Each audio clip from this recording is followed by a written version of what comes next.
Quaid Azam Part 270. This unavoidable delay in addressing the Indian problem generated distrust and impatience back in the country.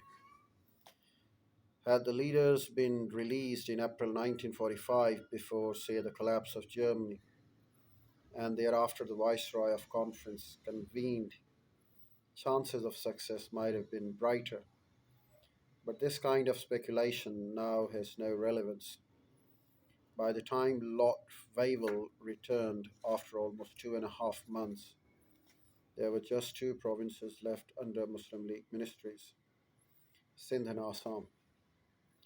Jinnah's self confidence, though, remained unshaken. Rather, he now affirmed even more emphatically, more than ever before, his exclusive right to represent the Muslims of India.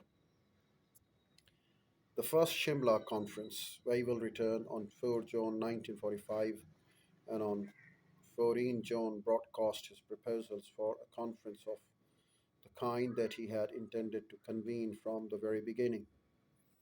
The main features announced were a political conference of 21 leaders representing all parties to meet at Shimla on 25 June 1945 to discuss the composition of the new Executive Council, to which, but for the Viceroy and the Commander in Chief who would hold the charge of the war portfolio, it would be totally Indian Council, the subject of the external affairs, till now administered by the Viceroy, would also be placed in the charge of an Indian member of the new council.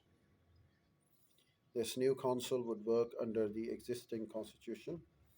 It was proposed then to appoint a British High Commissioner in India, as in the other dominions, to represent Britain's commercial and other interests.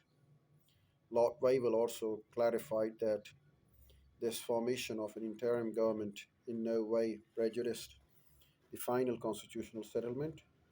The main task of the new Executive Council would be to first prosecute the war against Japan, second, to carry on the government of British India until a new permanent constitution could be agreed upon, and for it to enter into force, and third, to consider the means by which such an agreement could be achieved expeditiously.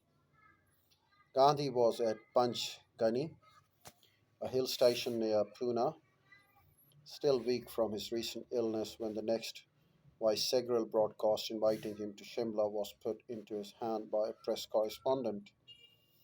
He immediately wired to the Viceroy that Gandhi represented no institution, having ceased to be an even a primary member of Congress since 1934. The Viceroy recognized the force of his argument and rectified the situation by sending an invitation to the Congress President to attend the conference. Gandhi nevertheless agreed to go to Shimla to meet the Viceroy and stay there for as long as the Viceroy wanted. The Viceroy's broadcast had not only avoided the world independence but had also introduced a new notion, that of caste Hindu Muslim parity, in the proposed national government as a basic condition.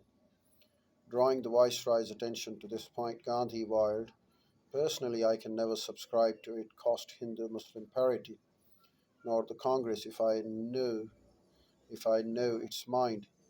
In spite of having overwhelming Hindu membership of the Congress has striven to purely political, I am quite capable of advising the Congress to nominate all non-Hindu of nominate all non-Hindus and most decidedly non-caste Hindus. And again, the Congress has never identified itself with the caste or non-caste Hindus, or never can even gain independence, which will be one-sided, untrue, and suicidal." The Viceroy, in reply, assured Gandhi that acceptance of the invitation did not commit the parties to anything. The members would be free to discuss the pros and the cons of the proposals at the conference, to accept or reject them as they chose. The, they cleared that cleared the ground for the Congress participation in the conference.